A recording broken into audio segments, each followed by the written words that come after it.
Halo Sobat Wibu Seantero Nusantara, balik lagi di channel kesayangan kita. Hari ini kita bakal lanjutin petualangan Tanjiro Kamado di Demon Slayer episode 5. Judulnya adalah Pedangku Sendiri. Masih ingat kan di episode kemarin Tanjiro lagi duel maut sama iblis tangan raksasa di Gunung Fujikasane? Nah, episode ini dibuka dengan adegan yang bikin jantung admin mau copot, tapi juga bikin merinding saking kerennya. Tanjiro pakai teknik pernafasan air bentuk pertama, tebasan permukaan air. Dan zeras! Kepala monster itu menggelinding janti ke tanah.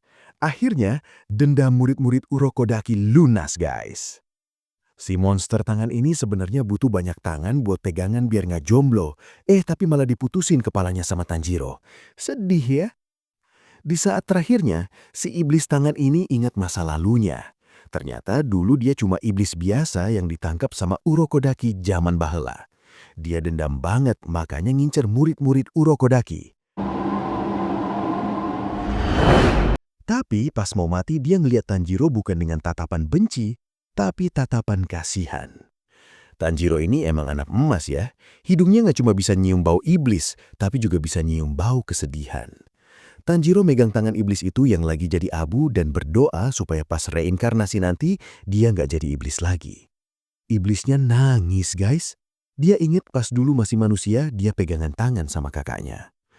Baru awal episode admin sudah mau ambil tisu. Tanjiro ini emang definisi orang baik tingkat dewa. Iblis yang sudah makan belasan orang aja masih didoain.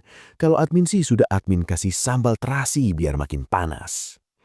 Setelah iblis itu musnah, arwah Sabito, Makomo, dan anak-anak lainnya akhirnya bebas. Mereka bisa pergi ke alam sana dengan tenang. Makasih ya Tanjiro. 7 hari berlalu, Tanjiro akhirnya balik ke titik kumpul. Dan tebak, dari 20-an anak yang ikut cuma sisa 4 orang. Ada satu cewek pendiam yang cuma senyum-senyum liatin kupu-kupu, Kanao. Satu cowok berambut kuning yang tremor ketakutan, Zenitsu. Satu cowok kasar yang emosian, Genya. Dan tentu saja Tanjiro kita.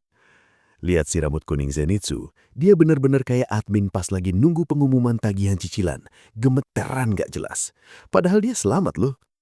Si cowok kasar Genya marah-marah minta pedang cepetan. Dia sampai narik rambut salah satu anak kembar penjaga gunung. Tanjiro nggak tinggal diam, dia pegang tangan Genya kenceng banget sampai Genya kesakitan. Lepasin nggak atau aku patahin tanganmu. Waduh, Tanjiro kalau lagi mode galak serem juga ya. Mereka akhirnya dikasih burung gagak komunikasi yang namanya gagak Kasugai. Tapi kasihan Zenitsu, yang lain dapat gagak, dia malah dapat burung emprit alias burung pipit. Terus mereka disuruh milih biji besi buat pedang mereka. Tanjiro pakai insting hidungnya lagi dan milih satu bongkah besi yang paling oke.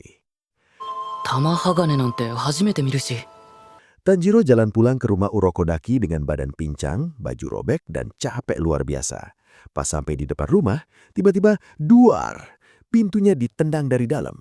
Keluarlah Nezuko. Nezuko yang sudah tidur 2 tahun akhirnya bangun. Dia lari ke arah Tanjiro dan mereka pelukan. Tanjiro nangis sejadi-jadinya. Aku kira kamu gak bakal bangun lagi. Urokodaki juga keluar. Lihat Tanjiro selamat, dia langsung meluk mereka berdua sambil nangis sesegukan. Aduh, ini momen paling bawang di seluruh episode.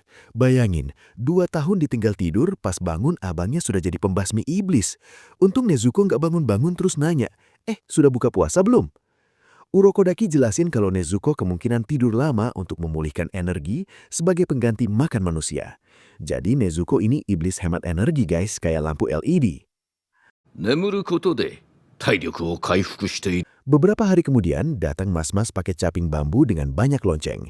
Namanya Hagadazuka. Dia ini tukang pedang yang bikin pedangnya Tanjiro. Tapi orangnya aneh banget. Dia nggak dengerin omongan Tanjiro dan malah sibuk ceramah soal pedang yang dia bikin dari pasir gunung yang kena sinar matahari. Pas masuk rumah, Tanjiro disuruh cabit pedangnya. Pedang ini namanya Nichirin, pedang yang bisa berubah warna sesuai penggunanya. Hagadazuka semangat banget. Dia berharap pedangnya jadi warna merah cerah. Tapi pas dicabut, malah jadi warna hitam pekat. Hagadazuka ngamuk. Dia langsung nindih dan nyekek Tanjiro. Kenapa jadi hitam? Aku pengen lihat warna merah. Urokodaki ngenenangin, katanya pedang hitam itu jarang banget ada, jadi misterius. Kasihan Tanjiro, baru punya pedang baru bukannya seneng malah dapat bonus dicekik tukang pedangnya sendiri. Definisi pelayanan pelanggan yang sangat buruk ya. Tiba-tiba, burung gagak Tanjiro teriak. Iya, burung gagaknya bisa ngomong. Kuak, kuak, misi pertama, pergi ke arah barat laut. Gadis-gadis muda menghilang setiap malam. Kuak, kuak. Tanjiro kaget. Kagetnya double. Kaget dapat misi, sama kaget karena burungnya cerewet banget.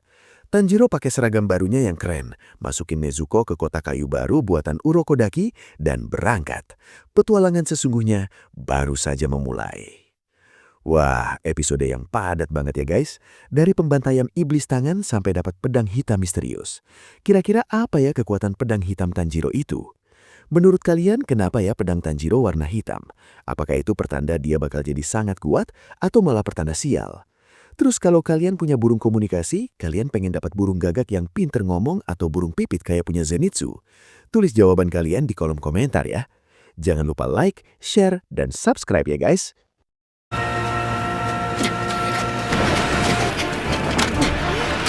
Setelah di episode 5, Tanjiro resmi lulus ujian maut dan dapat pedang hitam yang misterius. Sekarang saatnya dia mulai kerja nyata. Gagak Kasugainya teriak-teriak nyuruh dia pergi ke desa arah barat laut. Tapi sebelum berangkat, kakek Urokodaki ngasih penjelasan soal seragam barunya. Gila ya, seragam pembasmi iblis ini speknya gahar banget guys. Tahan api, tahan air, bahkan tahan cakar iblis tingkat rendah. Udah kayak baju superhero tapi versi kearifan lokal. Admin jadi pengen satu buat naik motor pas hujan. Urokodaki juga bahas soal pedang hitam Tanjiro. Katanya sih, pedang hitam itu jarang banget ada dan sering dianggap pembawa sial atau kurang beruntung buat pemiliknya. Tapi Tanjiro mah santai. Yang penting bisa buat nebas leher iblis dan balikin Nezuko jadi manusia. Terus, Urokodaki ngasih kotak kayu khusus yang super ringan buat gendong Nezuko. Kotaknya anti rayap dan kuat banget, biar Nezuko bisa tidur cantik di dalam meski Tanjiro lagi jungkir balik berantem. Tanjiro pun berangkat.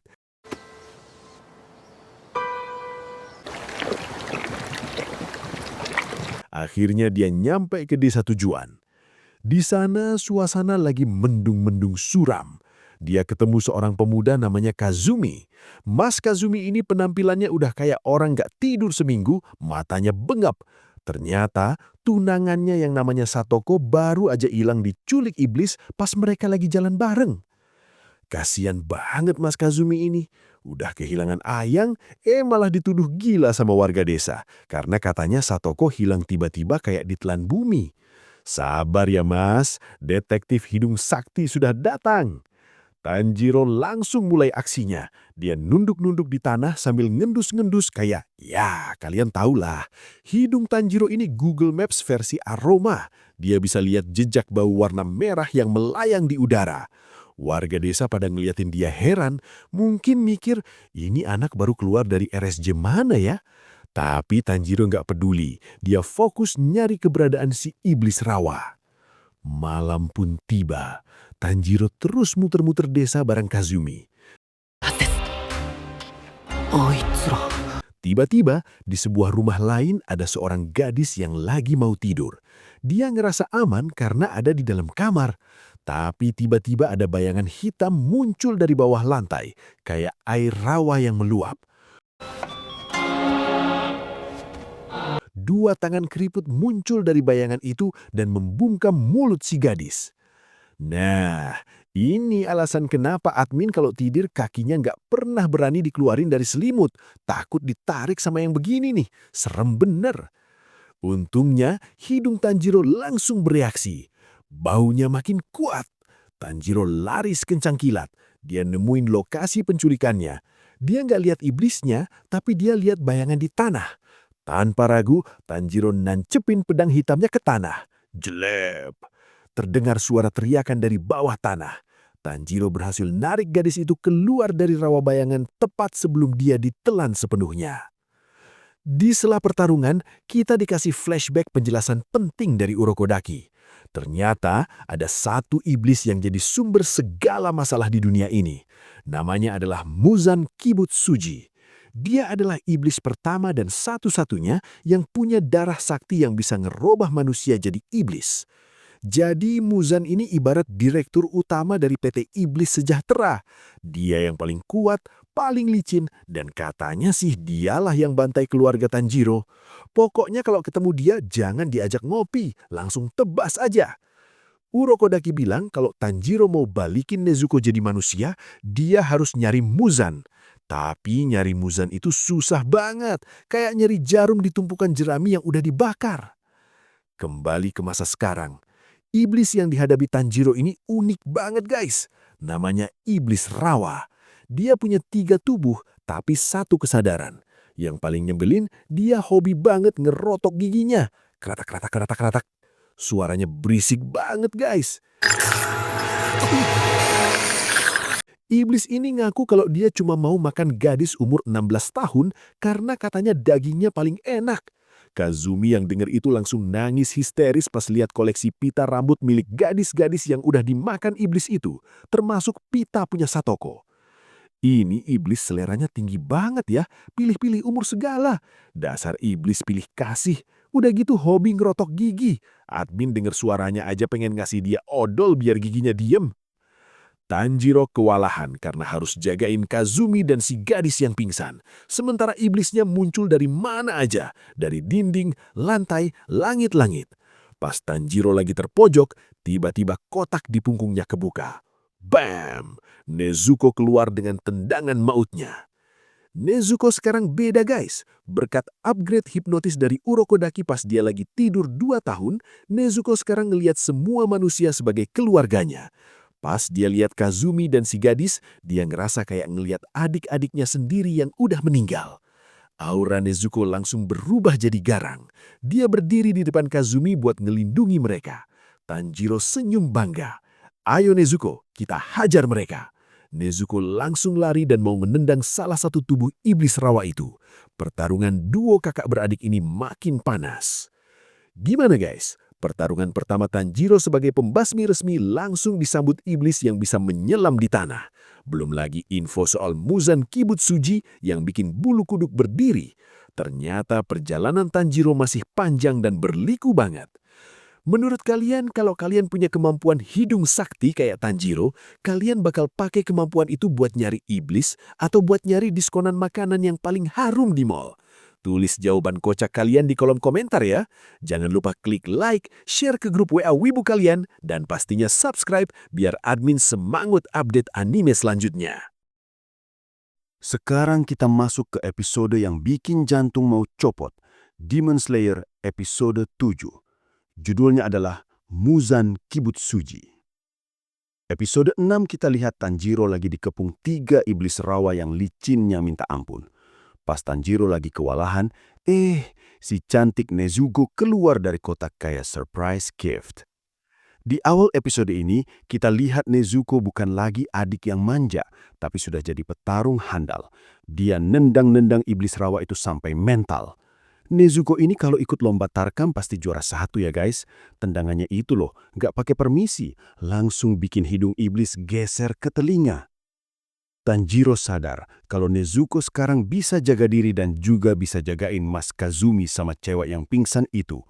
Tanjiro akhirnya mutusin buat fokus beresin iblis rawa yang ada di dalam dimensi lumpur. Dia pamit sama Nezuko. Nezuko, titip mereka ya. Nezuko cuma ngangguk mantap. Duh, kakak adik goals banget sih. Tanjiro langsung nyemplung ke portal lumpur hitam di tanah. Di dalamnya ternyata ada dimensi lain yang isinya air keruh berwarna hijau gelap.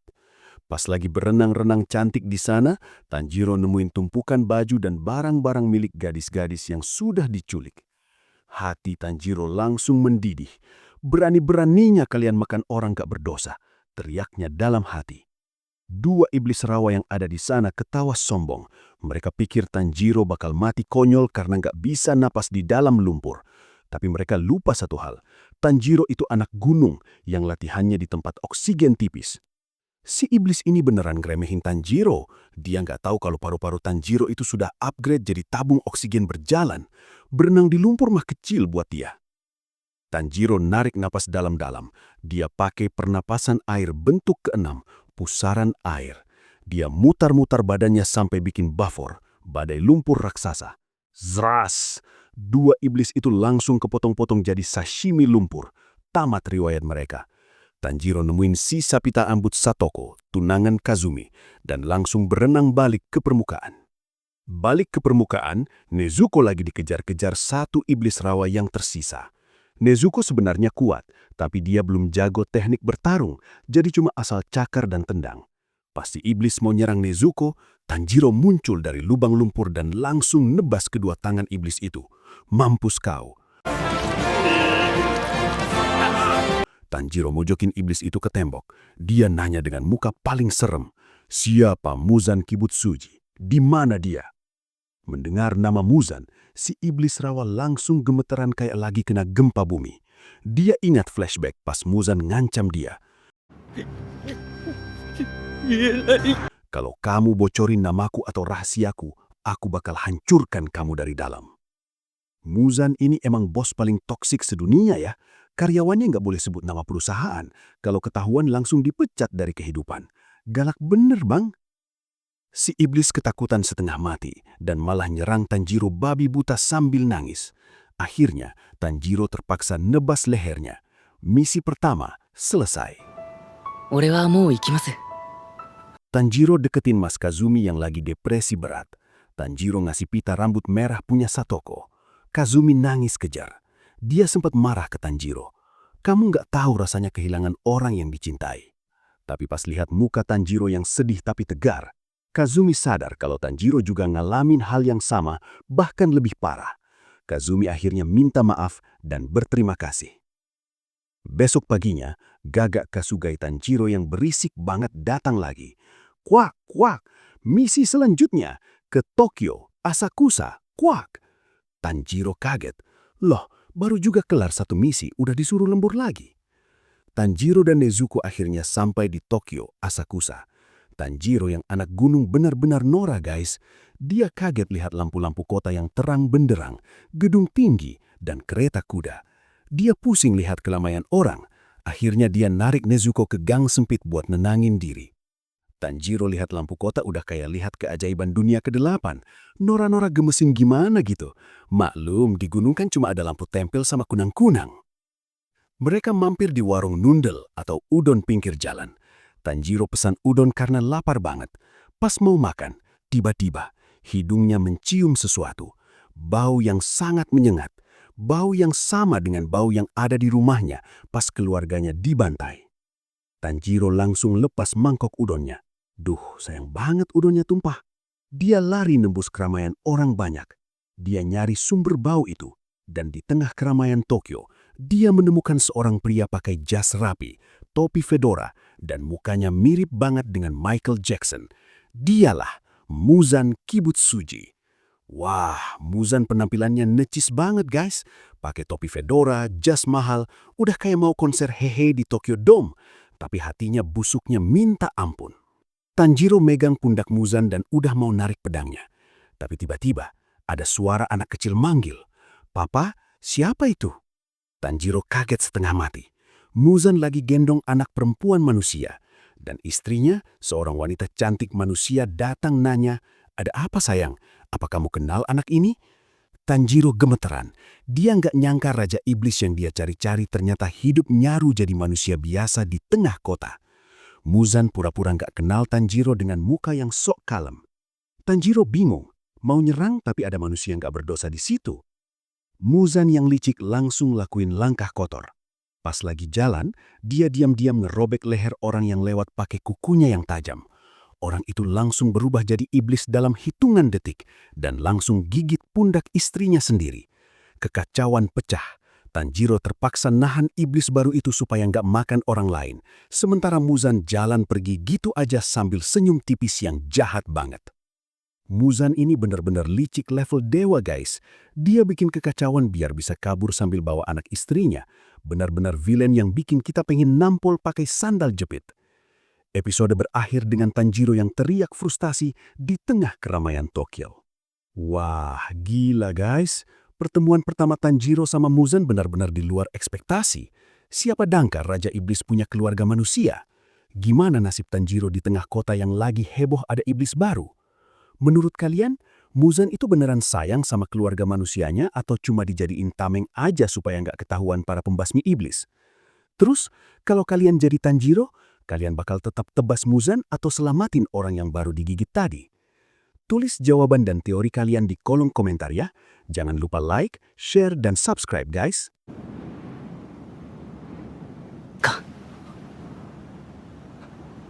Kita bakal lanjutin petualangan Tanjiro di Demon Slayer episode 8. Judulnya adalah Aroma Darah Penyesat. Tanjiro baru aja ketemu sama bos terakhir, Muzan Kibutsuji di tengah keramaian Tokyo. Tapi Muzan yang licik bin jahat ini malah merubah orang lewat jadi iblis cuma dengan satu goresan kuku. Iblis baru itu langsung gigit pundak istrinya sendiri. Aduh, ini Muzan bener-bener definisi villain gak ada akhlak ya. Lagi jalan-jalan santuy sama anak istri, sempet-sempatnya bikin drama berdarah. Mana gayanya udah mirip Michael Jackson lagi, tinggal nunggu dia moonwalk aja di tengah jalan. Tanjiro langsung bertindak. Dia nahan iblis itu supaya nggak gigit orang lain. Penonton di sekitar malah pada bengong, nggak tahu kalau ada monster di depan mereka. Tanjiro terpaksa nahan mulut iblis itu pakai kain supaya nggak makin banyak korban. Muzan dengan muka sok polosnya langsung ngajak anak istrinya kabur. "Ayo sayang, kita pergi. Di sini berbahaya," katanya. Tanjiro yang lagi sibuk nahan iblis cuma bisa teriak histeris. "Muzan Kibutsuji, kemanapun kau pergi, aku akan mengejarmu. Sampai ke neraka pun kau takkan selamat dariku," teriak Tanjiro dengan urat leher yang mau putus. Muzan cuma melilik dingin, dia sebenarnya kaget lihat anting Hanafuda yang dipakai Tanjiro. Sumpah ya, Tanjiro kalau lagi marah urat malunya hilang, urat lehernya muncul semua. Tapi ya gimana ya, emosi jiwa guys, ketemu pembantai keluarga sendiri tapi nggak bisa langsung ditebas karena banyak warga sipil. Tiba-tiba polisi datang, bukannya bantuin malah mau mukul Tanjiro pakai tongkat. "Hei anak kecil, lepasin orang itu, kamu mabuk ya?" Tanjiro panik, "Bukan pak, ini bahaya." Pas polisi mau mukul Tanjiro, tiba-tiba, hush, muncul aroma bunga yang sangat wangi dan pola bunga cantik menutupi pandangan semua orang. Ternyata aroma itu berasal dari Tamayo, seorang iblis cantik yang berprofesi jadi dokter. Dia ditemenin sama asistennya yang super galak dan protektif, Yushiro. Tamayo bilang dia mau bantu Tanjiro dan iblis yang baru berubah tadi. Sementara itu, di gang sepi, Muzan lagi jalan sendirian setelah nganterin anak istrinya pulang. Tiba-tiba, ada 3 pemabuk ngegangguin dia. Salah satu pemabuk ngeledek Muzan. "Hei, mukamu kok pucet banget? Kayak orang mau mati aja." Wah, ini pemabuk cari mati level VIP. Ngeledek kulit Muzan yang emang skincare-nya level dewa tapi pucet. Muzan langsung mode smooth criminal active nih. Bener aja, Muzan ngamuk. Dia hantam pemabuk pertama sampai nempel di tembok. Pemabuk kedua dia lempar ke langit sampai hilang. Terus, cewek yang bareng mereka disuntik darah Muzan lewat jari sampai badannya hancur karena nggak kuat nahan kekuatan Muzan. Muzan lalu manggil 2 anak buahnya, Susamaru si iblis bola temari dan Yahaba si iblis panah.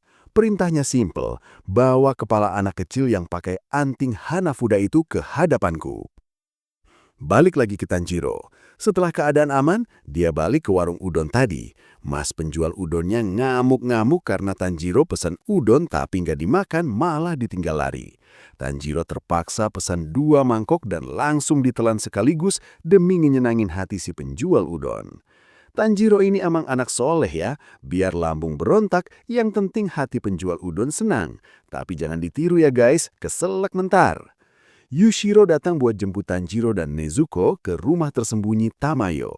Di tengah jalan, Yushiro ngeledek Nezuko. Iblis ini jelek penampilannya. Tanjiro nggak terima. Apa kamu bilang? Nezuko itu kembang desa di gunung kami. Dia cantik tahu? Tanjiro langsung jadi abang protektif tingkat tinggi. Akhirnya mereka sampai di rumah Tamayo yang disembunyiin pakai teknik ilusi. Ah, Tamayo ngejelasin kalau dia adalah iblis pemberontak. Dia sudah mengerubah tubuhnya supaya nggak perlu makan manusia. Dia cuma minum sedikit darah yang dibeli dari orang-orang miskin. Yushiro juga iblis yang diciptakan Tamayo buat jadi asisten. Tanjiro nanya hal yang paling penting. Apakah iblis bisa kembali menjadi manusia? Tamayo bilang, bisa, tapi butuh penelitian. Tamayo minta bantuan Tanjiro buat ngumpulin sampel darah iblis-iblis yang kuat, terutama iblis yang punya hubungan darah langsung dengan Muzan, yaitu 12 Kizuki. Selain itu, Tamayo juga pengen neliti darah Nezuko karena Nezuko adalah kasus unik, iblis yang bisa bertahan tanpa makan manusia sama sekali. Tanjiro setuju. Demi Nezuko, aku akan lakukan apapun, katanya mantap. そう方法はありますか？ Tapi pas suasana lagi serius-seriusnya, duar! Tiba-tiba dinding rumah hancur berantakan. 2 bola temari, bola mainan, meluncur dengan kecepatan peluru dan ngerusak seisi ruangan. Susamaru dan Yahaba sudah nemuin lokasi mereka. Susamaru ketawa kegirangan. Ketemu kalian, akan kubawa kepala kalian untuk Muzan sama. Bola-bola temarinya bergerak dengan aneh, bisa belok-belok di udara kayak punya nyawa sendiri. Yushiro langsung narik Tamayo buat ngelindungi dia, sementara Tanjiro siap-siap cabut pedang Nichirinnya. Udahlah, mau ngobrol serius malah diganggu anak main bola. Tapi bolanya ini bukan sembarang bola guys, sekali kena kepala bisa langsung pensiun dini dari kehidupan. Tanjiro kaget lihat gerakan bola itu yang gak masuk akal. Pertempuran sengit baru saja mulai. Wah, gila guys, makin seru aja nih petualangan Tanjiro. Baru dapat sekutu, langsung diserbu anak buah Muzan yang OP banget. Gimana cara Tanjiro ngalahin bola temari yang bisa belok-belok itu?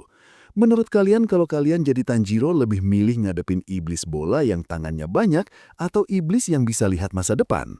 Terus, apa pendapat kalian soal Yushiro yang bilang Nezuko jelek? Setuju nggak? Tulis jawaban dan teori kalian di kolom komentar ya. Jangan lupa like, share, dan subscribe biar admin makin semangat lanjutin episode 9. Sampai jumpa di pertempuran selanjutnya. Sayonara. 禰豆子さんにはその症状がない。もう一つの願い。そうすれば禰豆子だけじゃない。